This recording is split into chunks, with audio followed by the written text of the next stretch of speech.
vamos a compartir un tema muy especial, pero antes vamos a orar, ¿verdad? Para que el Señor pues nos siga dirigiendo, ¿sí?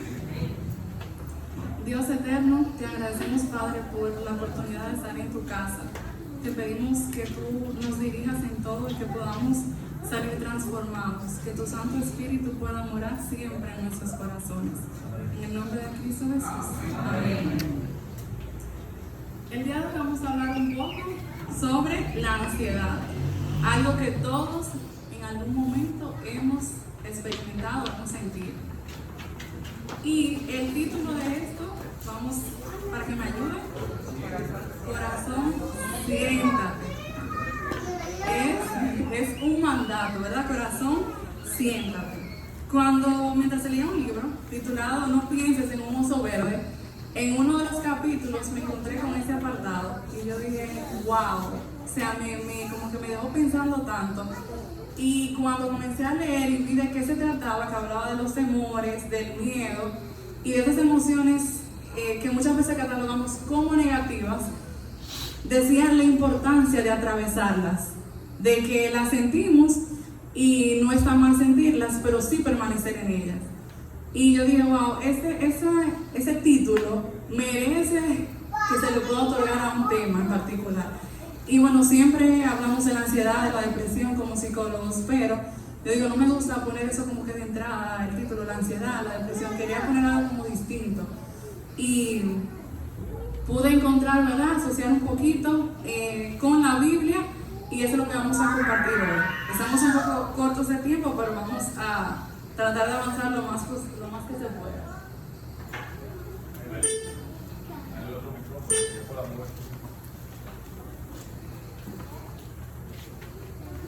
Ok. Y puse inicialmente la imagen, esa imagen que todos en algún momento hemos visto. ¿A quiénes tenemos ahí? Adán y Eva. Sabemos que en un principio no se conocía lo que era tristeza, lo que era dolor, lo que era la ansiedad como tal, pero luego entró el pecado al mundo.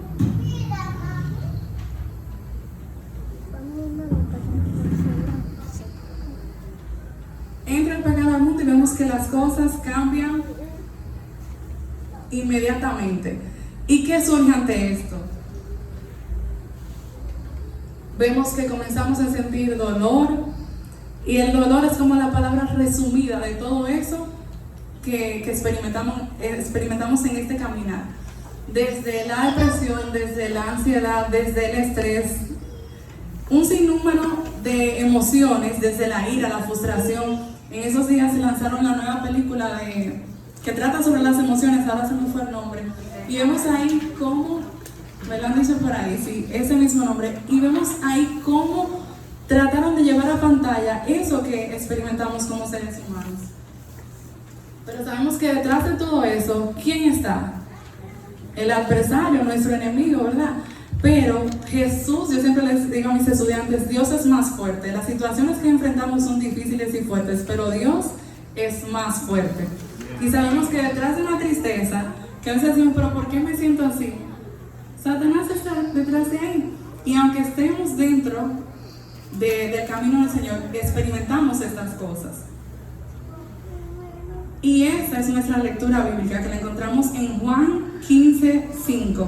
Y dice, yo soy la vid y vosotros los pámpanos. El que permanece en mí y yo en él, este lleva mucho fruto, porque separados de mí nada podéis hacer. Todos queremos dar frutos. Y cuando hablamos de frutos, queremos que sean buenos. O sea, no queremos, si pudiéramos escoger, de que sean frutos que estén exentos de dolor, de que no haya ansiedad, tristeza, lo escogeríamos. Pero, ¿qué dice en el mismo libro de Juan? Que esas cosas les he dicho para que ustedes tengan paz. En el mundo habrá aflicción, hermanos, sí o sí la tendremos. Pero hubo alguien que venció todo eso, y en él podemos tener esperanza. Así que es posible, pero para poder vencer debemos estar atados ¿a qué? A esa vid, ¿verdad? A Cristo Jesús. Entonces, ¿por qué nos detenemos y por qué necesitamos el descanso? Sabemos que el Señor apartó el sábado para que fuera nuestro día de descanso, de reposo. Pero sabemos todos de que no siempre el hecho de que tengamos ese día, no todo en nuestro organismo a veces colabora con uno descanso. O sea, podemos estar sentados, acostados, y a veces nuestra mente va más allá. Un pensamiento, una noticia o algo que usted vio puede inquietarlo tanto que usted puede, aunque esté en posición de reposo, no estar en descanso. Aquí le puse la imagen, ¿verdad?, para que visualicemos cómo debemos estar unidos a esa vida. Hablemos entonces, sí, de lo que es la ansiedad. Dice, aunque muchos de nosotros no suframos una depresión severa, un trastorno de ansiedad o de la conducta alimentaria, ni nos encontremos insoportablemente mal, a veces en el día a día se nos termina haciendo un caos. Es decir, aunque no estemos en una tristeza profunda, sí sentimos en algún momento tristeza. Aunque no quizás nos estemos poniendo locos, pero nuestra mente a veces se atormenta con un pensamiento, con algo, una noticia estresante. Y cuando eso permanece, ese pensamiento, esa angustia en nosotros, nos genera esa ansiedad. Dice, nos sentimos perdidos, nos acecha el miedo al futuro. Y el futuro, como yo siempre digo, no siempre es lejano. Hay futuros que son próximos. Mañana es un futuro próximo, ahorita es un futuro próximo. Y todo lo desconocido para nosotros muchas veces nos genera esa ansiedad de que no sé qué voy a comer mañana, o no sé qué cambio pueda enfrentar, que quizás uno se pregunta, ¿voy a ser capaz o no de poder asumirlo, de poder enfrentar?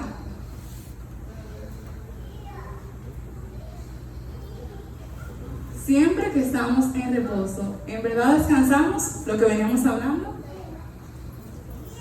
¿Qué nos dice la palabra? Sed sobrios y velad, porque vuestro adversario, el diablo, anda como león rugiente alrededor buscando a quien devorar. Eso lo encontramos en 1 de Pedro 5:8. O sea, que todos nosotros podemos caer en las garras del maligno si no velamos constantemente. Y hay un verso que siempre nos dicen cuando estamos estudiando, y esa es la palabra, que dice, está en Hechos 1:8, dice, y recibirán el poder cuando el Espíritu Santo descienda sobre ustedes. Y todos estamos claros de que el Espíritu Santo viene a nuestra vida cuando lo procuramos, pero siempre que nos bautizamos nos dice, usted está recibiendo, ¿verdad?, esa porción de Cristo, el Espíritu Santo está viniendo hacia usted. Pero eso es algo que día a día debemos de procurarlo. Cuando salimos a trabajar, cuando vamos a estudiar, el Espíritu Santo, acompáñanos, porque en cualquier momento, como tenemos a alguien que está buscando a quien devorar, podemos caer en un desliz y faltar.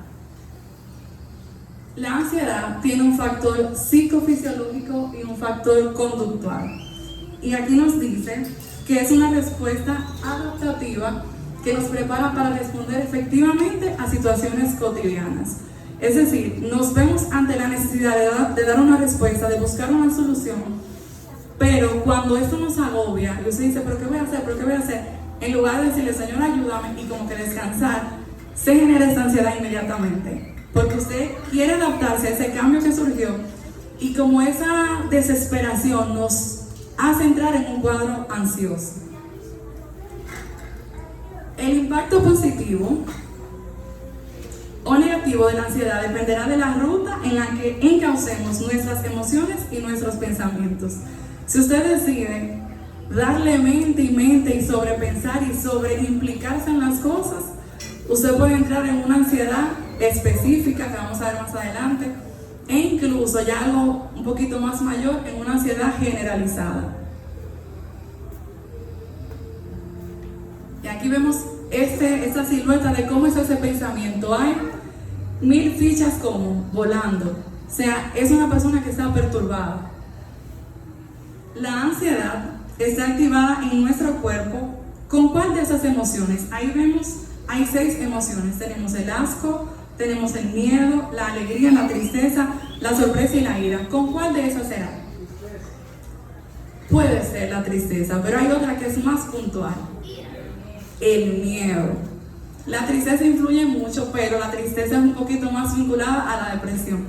Pero evidentemente, sí, la ira. Pero evidentemente, en ese caso, el miedo nos puede direccionar a que estemos tristes, porque usted no siempre, o sea, aunque usted tenga temor, yo siempre digo, uno no se siente cómodo teniéndole miedo a ciertas cosas, y eso puede angustiarnos y generarnos la tristeza en un segundo plano. O sea que todo esto vemos que se conecta. Igualmente, alguien decía por ahí la ira.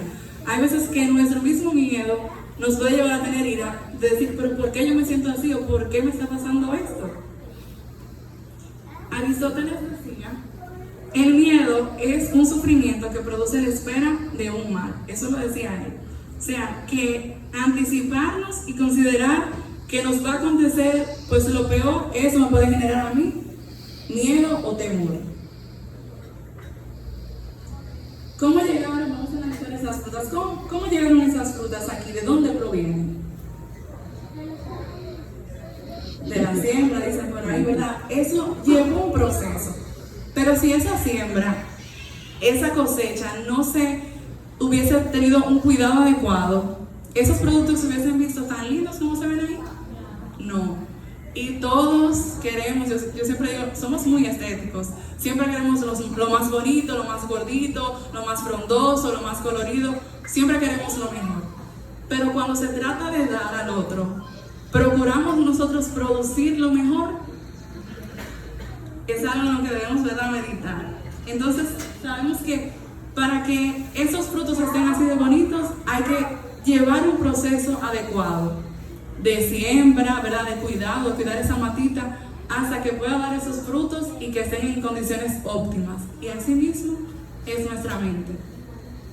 Sabemos que de repente usted tiene una plantita. Recuerdo cuando yo estudiaba el bachillerato, me dieron una asignatura de agropecuaria y me tocó sembrar un rábano. El rábano, por algún motivo, llamaba, o sea, a los bichos, y cuando crecía la matita, los bichos se comían las hojas, y cada hojita que se comía nos bajaban puntos.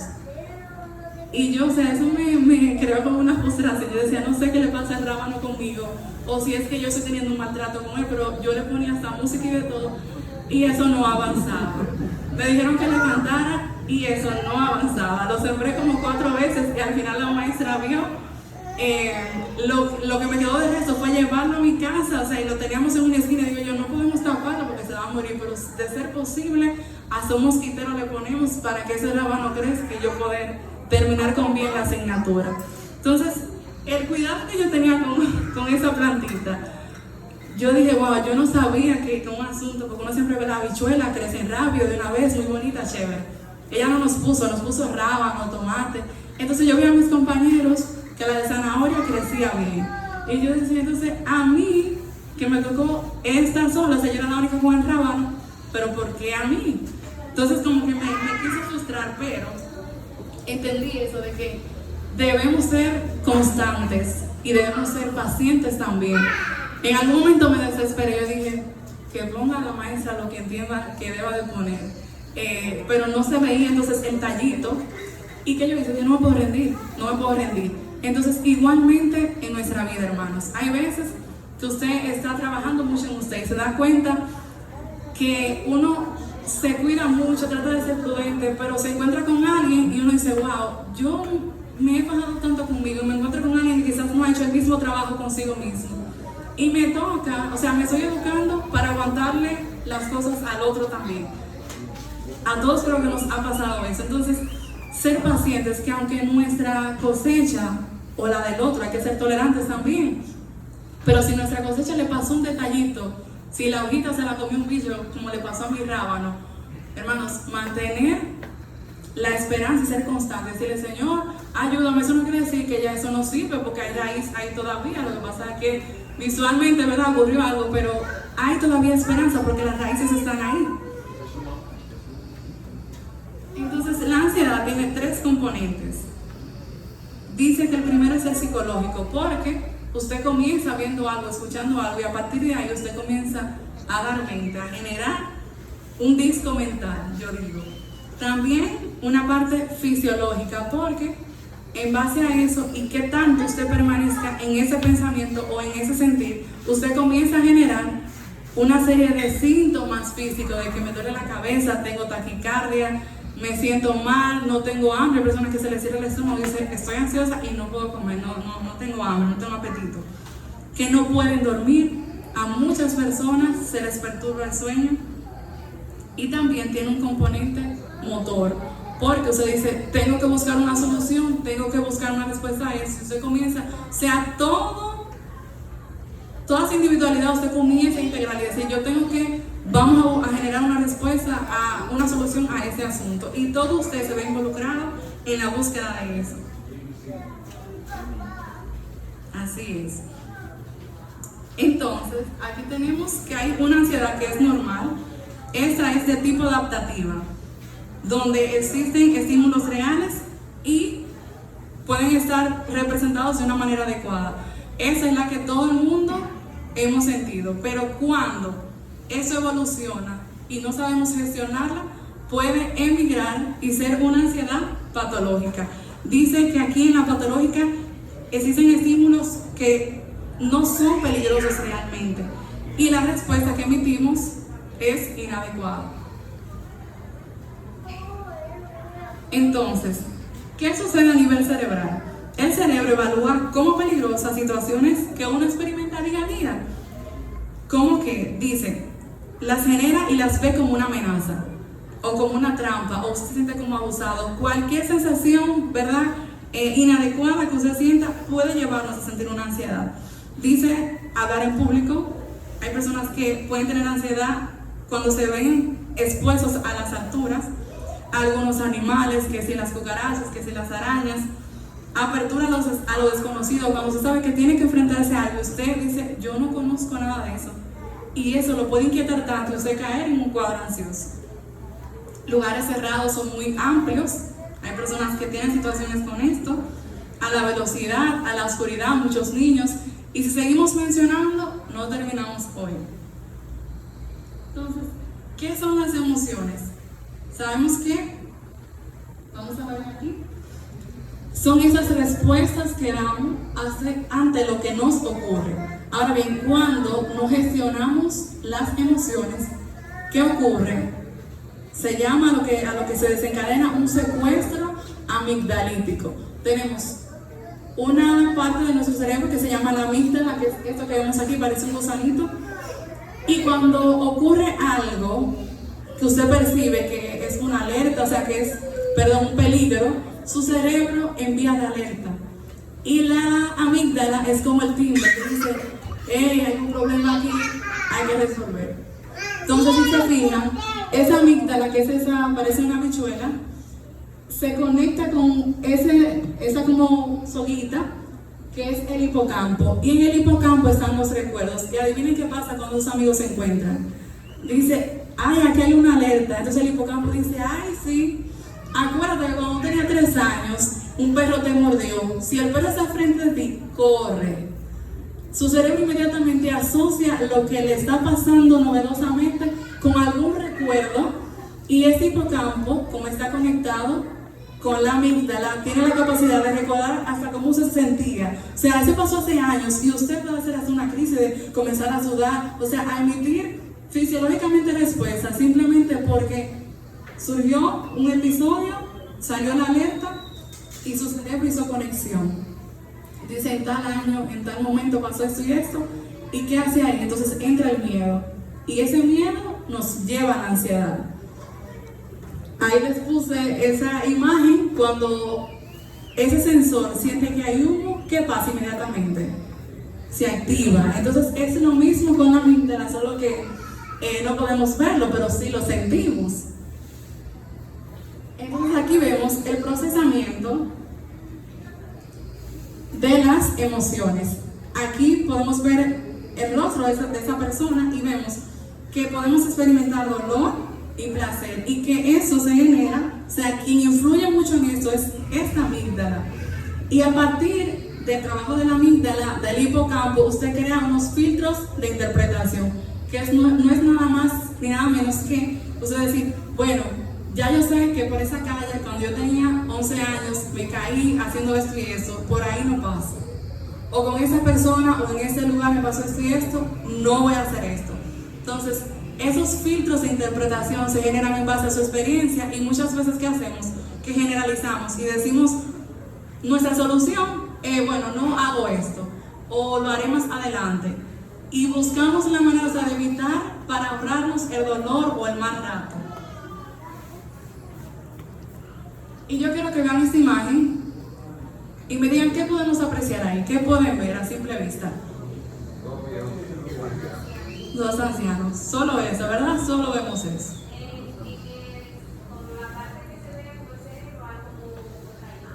Sí, entonces para allá vamos. Entonces, cuando estamos en un episodio ansioso, de pánico, de temor, no podemos ver todo, o sea, vemos las cosas de lejos y decimos, sí, hay un problema, ese es el problema. Pero cuando usted se detiene y dice, ya va, déjame analizarlo, vamos a calmarnos, Señor, ayúdame. Entonces, podemos ver esto de esta manera. Vemos ahí que hay más factores en la imagen. Vemos de entrada, a grosso modo, hay dos ancianos, pero lo que forma el rostro de los ancianos son dos personas sentadas. Pero vemos que detrás de las personas sentadas hay una puerta aquí y de este lado hay una copa. O sea, es una imagen en la que hay más factores.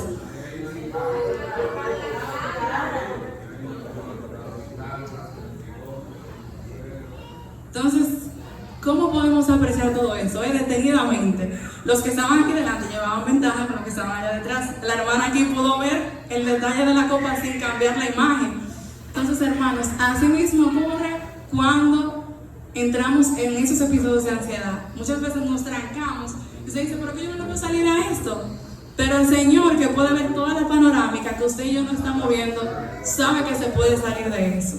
Entonces, como el Señor tiene la respuesta, ¿qué debemos hacer? Ir a Él. Ir a Él. Y como yo siempre digo, hermanos, yo se lo estoy diciendo, pero también yo tengo que practicarlo. O sea, es algo con lo que uno lucha día a día. Distorsiones cognitivas. Dice, son la materia prima del sufrimiento racional, por lo que es necesario elaborar explicaciones alternativas. Es decir, son explicaciones que usted intenta darse, que a su entender son lógicas, pero que claramente hasta un experto en la materia le puede decir, no, tú estás distorsionando el mensaje, lo asimilaste de una manera que para ti fue sana, tu entender, o que te solucionó momentáneamente la situación, pero que no es saludable. Y cuando pasa eso, debemos salir de ahí. Yo he dado clases trabajo en un politécnico en arte y siempre estoy buscando contenido de escritores, de pintores, de escultores, para como que sea más fácil para yo asimilar el contenido. Y dentro de lo que estuve buscando, hace como 2 años casi, me encontré con este señor y simplemente, o sea, yo me quedé sin palabras, porque todas las producciones de Lido Rico, se llama, tienen un mensaje en común. Ahí ven, todas esas obras son de él y tienen un factor común. ¿Alguien me dice cuál será? ¿Qué aprecian en esas imágenes? ¿Felicidad? No vemos felicidad. Tristeza. Sí. El de aquí me llamó mucho la atención. Miren, el del medio. Sí, en lo más profundo, como en una angustia. Y este en particular, el del medio, él tiene una pieza roja en la mano, que se la ha sacado ¿de dónde? De aquí, como de la cabeza. Él tiene 2 o 3 aquí y se sacó y se la tiene aquí, en la mano. O sea, hay algo aquí que le perturba y él de su mente lo está llevando ¿a dónde? A su contexto, podemos decir. O sea, lo tiene en su mano y lo está llevando a su contexto. Entonces, este autor dice, ahí lo leemos, la inquietud es el auténtico motor de mi existencia.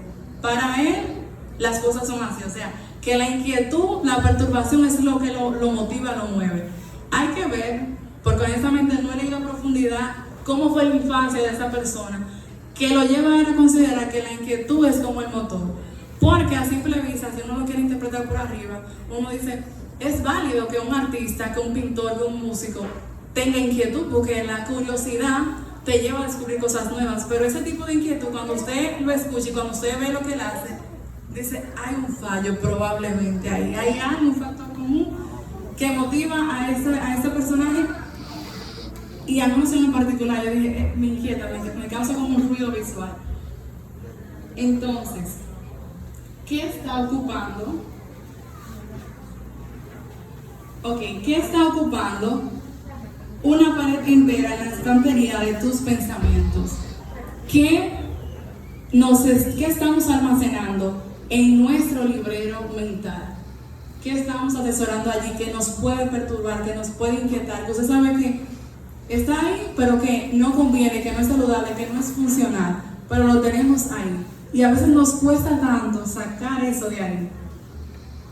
Entonces, una de las distorsiones cognitivas, les traje algunas, ¿verdad? Para que me entiendan un poquito mejor de lo que estamos hablando, es la personalización. Las personas que hacen esto suelen decir, que la culpa es mía. Es una autoatribución de la responsabilidad al explicar las causas de hechos adversos en los que objetivamente no tuviste participación directa o en los que esta fue discreta o irrelevante. O sea, este tipo de personas, la distorsión consiste en que entienden de que la cosa que pasa fue que yo me lo busqué, que yo fui tan torpe, que yo, o sea, hay un factor de autoestima también ahí que lleva a esas personas a asumir un cuadro de personalización de que eso fue culpa mía, de que yo me lo busqué. Complejo de inferioridad, dice el hermano. Muy bien, así es. También tenemos el razonamiento emocional. Esas personas dicen, si lo pienso así es porque es así. Hay quienes por el hecho de sentir tristeza en un momento interpretan que todo cuanto les ha pasado en la vida ha sido desgraciado. Y es que al sentirnos así es más fácil recordar lo negativo y anticipar que todo cuanto nos ocurrirá será también malo. Es decir, usted sabe que ha sido bendecido, pero le llega una prueba y ese tipo de persona hace un razonamiento emocional que el de afuera dice, bueno, esa persona como un poquito ñoño, sensible, porque todos estamos claros de que hemos sido bastante bendecidos, pero nos pasa a veces una cosita y ya decimos, Señor, pero ¿por qué a mí? No había otro guerrero, yo no estaba disponible ahora, tú no lo sabías. O sea, venimos a ponerle a criterio a la voluntad de Dios. Entonces, debemos cuidar esto. Seamos razonables, pero no le entremos tanta emoción a ese razonamiento. Hay veces que no entendemos las cosas y no hay que seguir dándole vuelta. Yo he aprendido, le digo, Señor, pasa esto y esto, y he aprendido a duras penas, he aprendido a soltar ese Señor, ya tengo que dejártelo aquí porque conmigo, o sea, ya humanamente no sé qué más puede pasar. Y el Señor, cuando ve que usted de corazón le suelta las cosas a Él, como dice la canción, te suelto mis sueños, te suelto todo, las cosas comienzan a tener un orden y usted luego dice, ya entiendo por qué el Señor no permitió esto, era para esto y esto. Y de repente, quizás usted aún no sabe el motivo de una prueba pasada, pero en adelanto, en la segunda venida, lo entenderemos. Sí, entonces, sigamos aquí con la siguiente distorsión. Aquí está lo que les estuve compartiendo hace un minutito. Los debería absolutos. Aquí dice, tendría que ser diferente. Esas personas dicen, no, porque eso tendría que ser diferente o tuvo que ser diferente. Ese tipo de distorsión provoca que se considere obligatorio algo que solo es preferible. Son personas que no tienen flexibilidad mental. Pero yo digo, todo eso, humanamente, uno puede caer en todo eso, pero cuando uno le pide al Señor, usted sintiendo las cosas, usted puede decirle, Señor, quítame eso, y usted puede pasar de ahí. Yo le decía a mis padres ahorita, hoy sucedió algo en el trabajo, y en el momento, hermano, yo dije, no, pero es que no puede ser. Y después yo dije, ya va. ¿Quién tú eres, Anabel, para considerar que eso no debía ser así? La importancia de uno aprender a hacer sus recorridos y mirar a los lados. Y eso que, o sea, yo trato, y yo le decía, ustedes me enseñaron a no mirar a los lados. Pero Satanás, puncha, ve. Entonces, miren cómo son las cosas del maligno. Yo no pregunto, no procuro ni nada. Pero, o sea, voy enfocada a lo mío. Pero en el trabajo hoy estábamos en una reunión y está sucediendo algo, pero yo no pregunto, yo no me sigo enfocada en lo mío porque hasta ahora lo que está por aquí no me afecta y debo mantener el enfoque. Entonces una compañera que está delante de mí le pregunta a otra persona, fulana, ¿qué fue lo que pasó? Entonces ahí yo escucho lo que ella dice, se genera ese pensamiento y me digo yo, pero ¿y por qué eso? Y digo yo, ya va, Satanás es muy inteligente, ¿cómo él sabe que yo no busco el chisme? Él me lo trajo VIP. O sea, la compañera que estaba delante, ella ni supo lo que yo quizás, ¿verdad? Estaba pensando, pero, y por si no me quedó claro, ella le preguntó, fulana, ¿cómo fue? Yo dije, wow. Satanás buscando la manera, y desde que sentí eso, yo dije, no, espera.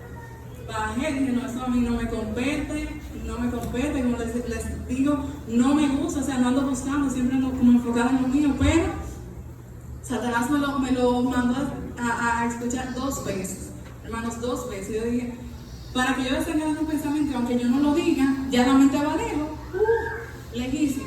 Yo dije, Señor, ayúdame, perdona, ¿verdad? Porque uno es humano, pero uno puede sentir, les digo eso, porque uno puede sentir todas las sensaciones que siente una persona que no es en la iglesia o que lleva otro tipo de carga distinta a uno.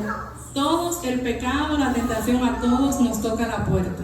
Pero usted decide en el momento, yo digo, el Espíritu Santo, si usted se pone en manos de Dios, en esos momentos clave, le dice, ¿y por qué tú estás pensando así? No. O sea, usted siente que hay algo que le inquieta, que le hace entenderle que eso no está bien. Y eso, como les digo, me pasó. Yo dije, pero tremenda la cosa. Aquí podemos ver entonces, puse 2 ejemplos de lo que sería, ¿verdad?, tipos de pescado. Yo tenía 9 años por ahí cuando nos invitaron a un paseo en la playa.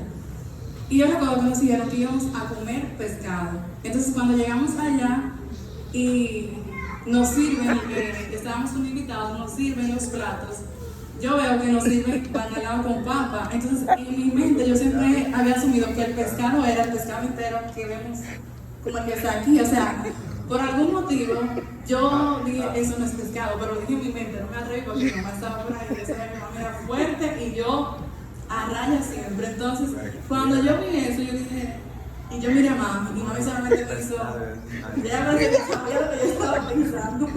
Y entonces, para colmo, el padre de familia, o sea, de la familia que nos invitó, sí le trajeron su pescado con sus ojos y todos esos aretes. Yo solo miraba y dije, ¿qué fue lo que nos trajeron? Pero estaba bueno el pescado, o sea, el bacalao. Pero, ¿por qué les traigo este ejemplo? Porque ahí se cumple la distorsión de los debería. Usted en su mente asume un concepto y cuando usted se da cuenta que en la práctica esto varía, usted dice, no, que eso no debería ser así. Y yo siempre me acuerdo de ese episodio. Después de ahí lo hablamos en familia y dice mi mamá, Ana, la pica pica es pescado, la sardina es pescado, el bacalao, o sea, me tuve una clase de todo lo que era pescado, porque en mi mente yo lo tenía como que eran cosas aparte. Entonces, hermanos, eso nos pasa también como adultos. Uno dice, no, porque eso debería ser así. Las casas deben tener todas techos de zinc o de tal cosa, y cuando usted ve que es diferente, no, eso está mal. Ah, porque usted tiene un criterio diferente y eso está mal. No, hay que aprender a ser flexibles, ¿sí? Las etiquetas. Hay personas que dicen, no, yo soy ansioso, no, yo soy depresivo, no, yo soy así, y Dios lo sabe, yo estoy luchando con eso, pero yo soy así. Yo siempre digo, hay 4 temperamentos, y eso no es una sentencia, no es que usted es colérico, usted va a ser melancólico, usted tiene una tendencia, es decir, usted tiene inclinación a coger para allá o para acá, pero eso no quiere decir que usted vino tieso para allá, no, usted se va a doblar quizás con cierta frecuencia, pero la parte racional y la parte espiritual de Cristo nos hace entender de que cuando usted se doble para allá, hay que, aunque tú eres un chin, pero enderecese, vamos a enderezarnos con Cristo.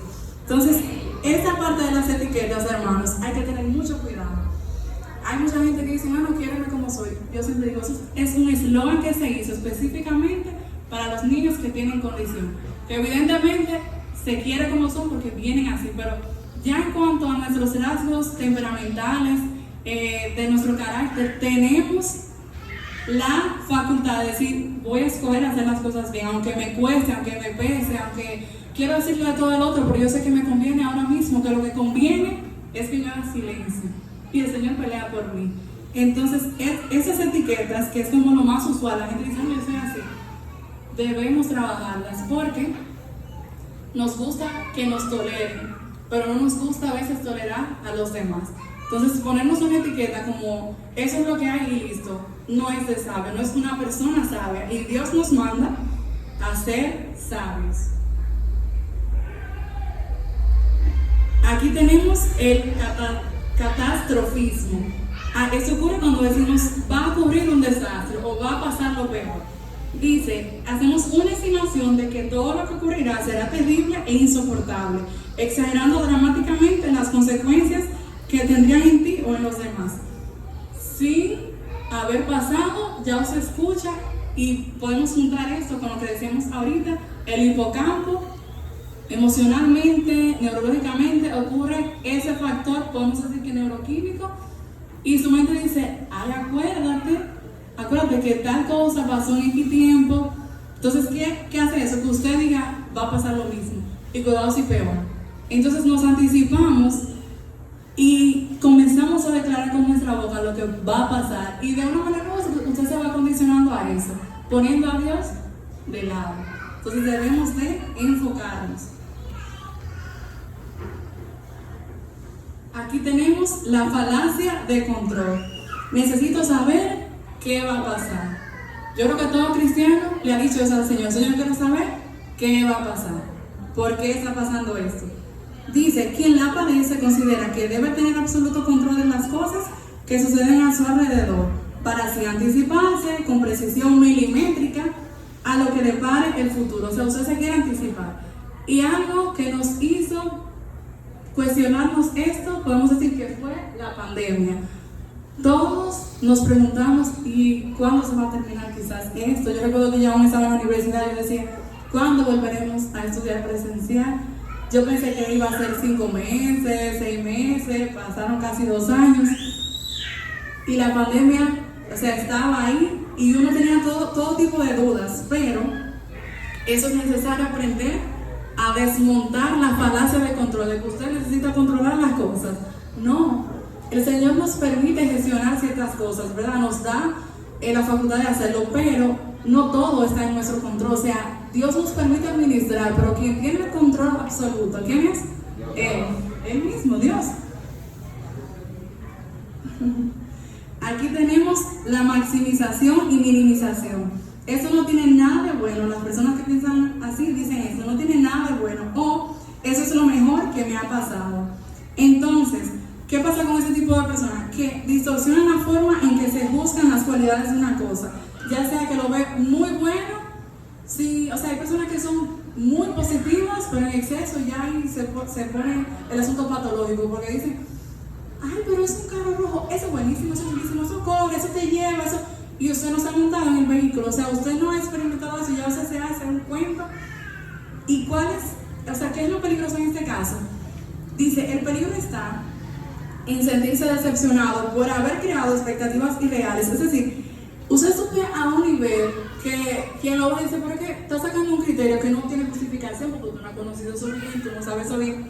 Cuando eso se desmonta en picada, que va la persona, el pensamiento y todo, o sea, cae hasta en una depresión una persona por hacer esto, una maximización o una minimización de las cosas. Vamos a ir avanzando porque, ¿verdad?, la hora va corriendo. Aquí vemos la montaña rusa de emociones. Entonces, este tipo de personas, si no trabaja esta parte de la maximización y demás, puede montarse en una montaña rusa de emociones porque tiende a desarrollar ese pensamiento para todo. Entonces se va a dar cuenta de que, todo chévere, bien, pero en algún momento hay un bajón porque hubo una decepción, algo que no esperaba, pero que había considerado que iba a ser de tal forma, y cuando no pasa de esa forma, un bajón, pero después ve algo como que dice, óyeme, parece que fue que yo me equivoqué y ahora sí se va a dar, y vuelve y sube la montaña rusa, y cuando llega de nuevo al punto, de nuevo hacia abajo, porque no hay un punto medio. Entonces, eso siempre hay que tenerlo presente, tener un punto medio y no ser muy ilusos con las cosas, ni maximizar las cosas sin tener un criterio concreto. La lectura del pensamiento. Creo que todos hemos pasado por eso, pero yo pienso que las mujeres tenemos como una especialidad en esta parte. Dice, se trata de dificultades para comunicarse a distancias cortas, como el existente entre familiares o un buen amigo. Implica la creencia de que sabes con certeza lo que el otro piensa. Vemos la cara del otro y decimos, yo no le caigo bien. Ya su rostro dice que por ahí ni me asombro, no le caigo bien. O vemos un hermano que está muy feliz y decimos, eso es que yo le gusto a él. O sea, señores, sacamos unos criterios que cuando usted se va a fondo y usted lo dice, usted dice un cocote del tamaño de una jirafa, sin saber con certeza cuál es el motivo real. Entonces, comenzamos a hacer lecturas de pensamiento sin tener suficientes pistas. O sea, Porque es lo que les decía ahorita. Yo hoy en el trabajo me llegó el pensamiento a la mente por algo que escuché. Si yo no le pongo esto, yo hago una lectura de pensamiento de todo lo que estaba y hubiese dicho, yo creo que sí está implicado. Y seguro ese fue que se lo dijo a fulano. O sea, usted en cuestión de segundos, sin abrir la boca, usted reparte el problema entre una sala facilito. Entonces, cuando vemos que estamos a punto de caer en eso, hay que decirle, Señor, ayúdame, perdóname por esto, ¿verdad? Porque soy humanamente, yo digo, el pecado nos quiere arrastrar, pero uno puede decir, no, saca, no, Señor, ayúdame. Vamos a ir avanzando. Aquí podemos ver la ansiedad específica, que es cuando tenemos temor a algo en particular. Y ese temor, en vez de ser trabajado, es reforzado y usted puede caer en una fobia. De que no me monto en un avión, o sea, no quiero asuntos involucrados con las alturas, con un animal en particular, sea con cosas específicas, y por eso se le llama ansiedad específica. Tenemos la ansiedad generalizada, que es cuando son tantos los temores que usted tiene que no ha trabajado, se juntan todos como en esta licuadora, se baten y se produce entonces una ansiedad generalizada. Es una persona que ante cualquier cosita ya está lleno de temor, lleno de ansiedad, o sea, manifiesta este cuadro constantemente. Y muchas personas en esos casos hasta son medicadas porque se ha salido tanto de su control, un pensamiento ha llegado a unos niveles ya incontrolables y para llegar a su punto medio hasta hay que medicarlos, pero eso lo hacen los psiquiatras. Trastorno de ansiedad social o fobia social. Aquí podemos ver una parte irracional ante un factor social. Me están haciendo señas por ahí detrás, voy a ir cerrando. El estrés postraumático, pasó algo y duró X tiempo mi mente recreando esa situación, pero no solamente recordando, sino que fisiológicamente yo digo, wow, Dios mío, o sea, usted se recrea esa situación como si estuviera viviéndola aquí y ahora. Si no la trabaja, eso se repite constantemente y son personas que durmiendo se despiertan, pierden el sueño y demás. El trastorno de pánico, que también es primo del postraumático, aquí lo podemos ver y voy a cerrar con esto último. Es una técnica que nos sirve para desmontar la ansiedad y lo que propone es simplemente de que ante las cosas que pasen, que usted asume que es un problema, usted decir, esto en 10 minutos, ¿qué efecto va a tener? En 10 meses, ¿qué efecto va a tener? En 10 años, ¿qué efecto va a tener? ¿Vale la pena entonces que yo le dedique tanto tiempo a eso? No. Entonces, es una de las técnicas, ¿verdad?, que los psicólogos proponemos, pero lo número uno, hermanos, es ir a Cristo. Que el Señor, ¿verdad?, nos dé esa paz que sobrepasa todo entendimiento. Que Dios les bendiga, hermanos, y nada, vamos a colocarnos en pie, vamos a orar de una vez para pedirle a nuestro Padre que nos ayude a poder ser personas pacientes. Oremos. Dios y Padre, te damos gracias por la oportunidad de compartir este tema con esta iglesia. Te pedimos, Señor, que tú seas nuestra paz, nuestro motor, que nos gestiones y que podamos esperar siempre en ti. Ahora que vamos a nuestros hogares, dirígenos y que mañana podamos estar aquí llenos de gozos y agradecidos por las cosas que tú has hecho en nuestras vidas. Gracias, Padre, por todo. En el nombre de Cristo Jesús. Amén.